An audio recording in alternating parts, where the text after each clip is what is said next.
اعوذ باللہ من الشیطان الرجیم بسم اللہ الرحمن الرحیم۔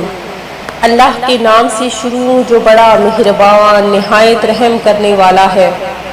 مون وظائف چینل کی جانب سے تمام ناظرین کو السلام علیکم ورحمۃ اللہ وبرکاتہ۔ میں اپنا چینل مون وظائف کی جانب سے آپ کی خدمت میں ایک نئی ویڈیو لے کر حاضر ہوئی ہوں۔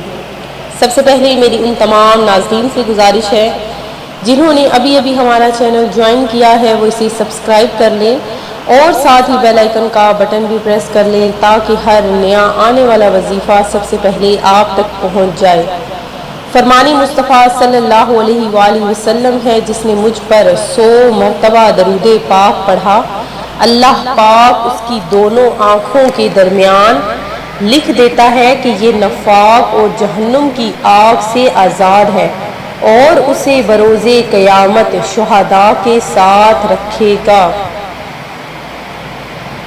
اے عاشقان رسول، عالم دین کی شان عظمت نشان میں بے ادبی سے بچنا بہت ضروری ہے۔ خدا نخواستہ کوئی ایسی بھول ہو گئی جس سے ایمان سے ہاتھ دھونا پڑ گیا تو خدا کی قسم بہت رسوائی ہوگی کہ بروز قیامت کافروں کے منہ کے بھل گھسیٹ کر جہنم میں جھونک دیا جائے گا، ہمیشہ عذاب میں رہنا پڑے گا۔ اللہ پاک ہمیں زبان کی لغزشوں سے بھی بچائے اور ہمارے ایمان کی بھی حفاظت فرمائے۔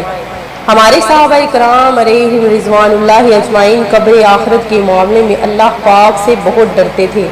غلبہ خوف کے وقت ان حضرات کی زبان سے بسا اوقات اس طرح کے کلمات ادا ہوتے کہ کاش ہمیں دنیا میں بطور انسان نہ بھیجا جاتا کہ انسان بن کر دنیا میں آنے کے باعث اب خاتمہ بالایمان، قبر و قیامت کے امتحان وغیرہ کے کٹھن مراحل درپیش ہیں۔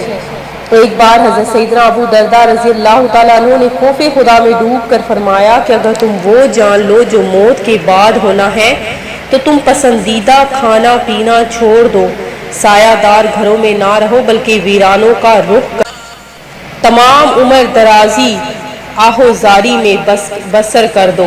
اس کے بعد فرمانے لگے کاش میں درخت ہوتا جسے کاٹ دیا جاتا۔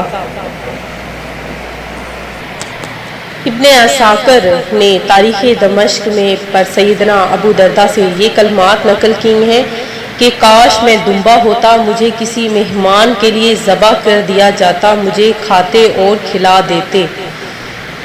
اے عاشقان رسول، علماء کرام کا مقام سمجھنے، ان کے احترام کا جذبہ پانے، غیبت کرنے، سننے کی عادت نکالنے، نمازوں اور سنتوں کی عادت ڈالنے کے لیے ہمیں ہر وقت مدنی ماحول سے وابستہ رہنا چاہیے۔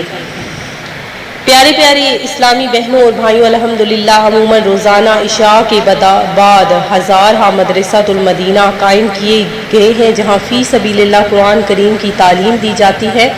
تعلیم قرآن کے فضائل کے کیا کہنے ہیں، چنانچہ عاشقان رسول کے ایک مکتبہ کی کتاب میں ہے کہ 2 فرامین مصطفیٰ سن لیجئے کہ تم میں بہتر وہ شخص ہے جو قرآن سیکھے اور سکھائے، جو قرآن پڑھنے میں ماہر ہے وہ کرامن کاتبین کے ساتھ ہے، اور جو شخص رک کر قرآن پڑھتا ہے وہ اس پر شاک ہے، یعنی اس کی زبان آسانی سے نہیں چلتی، تکلیف کے ساتھ ادا کرتا ہے، اس کے لیے 2 اجر ہیں۔ حضرت سیدنا یحییٰ بن معاذ رازی رحمۃ اللہ علیہ فرماتے ہیں کہ تم سے مومنوں کو اگر 3 فوائد حاصل ہوں تو تم محسنین یعنی احسان کرنے والوں میں شمار کیے جاؤ گے۔ اگر انہیں نفع نہیں پہنچا سکتے تو نقصان بھی نہ پہنچاؤ، انہیں خوش نہیں کر سکتے تو رنجیدہ بھی نہ کرو، ان کی تعریف نہیں کر سکتے تو برائی بھی نہ کرو۔ مشہور تابعی بزرگ حضرت سیدنا مجاہد رحمۃ اللہ علیہ مکہ معظمہ میں سجدے کی حالت میں ان کا وصال ہوا۔ فرماتے ہیں کہ جب کوئی شخص اپنے اسلامی بھائی کا بھلائی کے ساتھ ذکر کرتا ہے تو اس کے ساتھ رہنے والے فرشتے اسے دعا دیتے ہیں کہ تمہارے لیے بھی اس کی مثل ہو، اور جب کوئی اپنے بھائی کو برائی یعنی غیبت وغیرہ سے یاد کرتا ہے تو فرشتے کہتے ہیں تو نے اس کی پوشیدہ بات ظاہر کر دی، ذرا اپنی طرف دیکھ اور اللہ پاک کا شکر ادا کر کہ اس نے تیرا پردہ رکھا ہوا ہے۔ تو ناظرین، کسی کی بھی غیبت چغلی نہ کیا کریں، اپنے دل میں حسد کینہ جو بغض آپ لوگ رکھتے ہیں وہ نہ رکھا کریں، بلکہ اللہ تبارک و تعالیٰ نے جس کسی کا پردہ رکھا ہوا ہے آپ بھی اس کا پردہ رکھا کریں، اسے بے عیب نہ کیا کریں، کیونکہ اللہ تبارک و تعالیٰ کو یہ بات سخت ناپسندیدہ ہے۔ رزق کی تلاش میں صبح سویرے اٹھنا چاہیے، نماز ادا کرنی چاہیے، کیونکہ صبح کا وقت برکت و کامیابی کا وقت ہوتا ہے۔ اس وقت اللہ تبارک و تعالیٰ اپنے بندوں کو رزق تقسیم کر رہا ہوتا ہے۔ تو ناظرین، صبح سویرے اٹھنے کی عادت اپنائیے تاکہ آپ کا جو رزق ہے وہ آپ کو تقسیم کر دیا جائے۔ سورہ علم نشرہ یہ قرآن کی اتنی پیاری تسلی سے بھرپور آیت ہے، اِنَّ مَعَ الْعُسْرِ یُسْرًا، اور میرے رب کی رحمت کی طرف متوجہ کرتی ہے کہ وہ کتنا رحم و شفیق ہے کہ اگر جہاں اس کا بندہ کوئی تنگی یا مشکل کا شکار ہے تو ساتھ اس کی اس حالت میں بھی رحمت برس رہی ہے کہ میرے بندے، اگر تجھے کوئی تنگی آئی ہے جو تم کو مشکل لگتی ہو تو دوسری طرف تمہارے گناہ جھاڑ رہی، اور ساتھ ساتھ صرف یہی رحمت نہیں بلکہ دنیا میں بھی اس مشکل کے ساتھ ہی آسانی لگی ہوئی ہے۔ پس اے بندہ مومن، دیکھ غور تو کر، ہے کوئی جو رب جیسی محبت کر سکے؟ نہیں، ہرگز نہیں۔ پھر کیوں پریشان ہے؟ بس صرف اس رب پر بھروسہ کر کے تو دیکھ، تجھے وہ رب ضرور بصیرت دے گا جس سے تیری تنگی نہ رہے گی، بلکہ وہ لطف محسوس کرے گا کہ جو کوئی دل محسوس نہیں کر سکتا، وہ سرور اور راحت میسر آئے گی جو بڑی سے بڑی راحت میں رہنے والی محسوس نہ کر سکیں گے۔ بس فقط صرف اور صرف اپنے رب پر بھروسہ کرنا چاہیے اور ہمیشہ اسی پر بھروسہ رکھنا بھی چاہیے۔ ناظرین، جو میں آج آپ کے لیے وظیفہ لے کر حاضر ہوئی ہوں نہایت ہی مجرب اور بعمل وظیفہ ہے کہ اگر آپ کی جیب خالی ہے تو آپ نے کیا کرنا ہے۔ اگر آپ کے پاس پیسے نہیں ہیں یا آپ کے پاس رزق نہیں ہے، روزی کے کوئی وسائل نہیں ہیں، آپ گھر میں بیٹھے ہوئے ہیں، کوئی شخص غربت کا شکار ہے، اس کے روزی کا ذریعہ نہیں رہا، تو اس کے لیے ہمارا یہ آج کا بہت ہی مجرب اور بعمل وظیفہ ہے، انشاءاللہ عز و جل آپ کی روزی میں فراخی کا سبب بنے گا یہ آج کا ہمارا وظیفہ۔ یہ آپ نے وظیفہ صرف اور صرف 11 دن کرنا ہے۔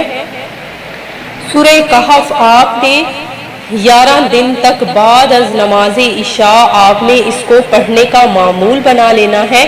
انشاءاللہ عز و جل اس کی برکت سے روزی میں فراخی ہو جائے گی، غربت جو ہے وہ آپ کی ختم ہو جائے گی اور غیبی طور پر رزق آپ کو میسر آ جائے گا۔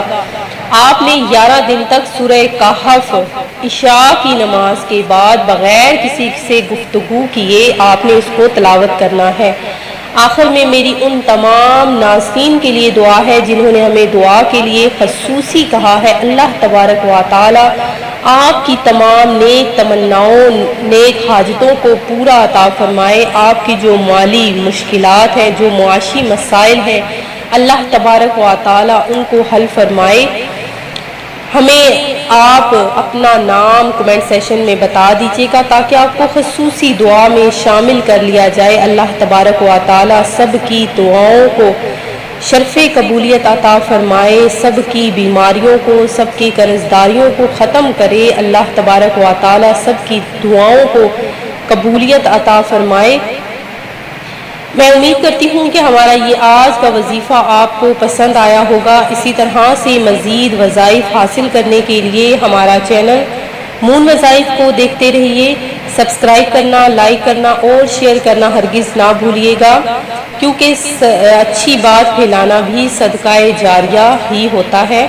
اپنا خیال رکھیے گا، دعاؤں میں ہمیں بھی یاد رکھیے گا۔ اللہ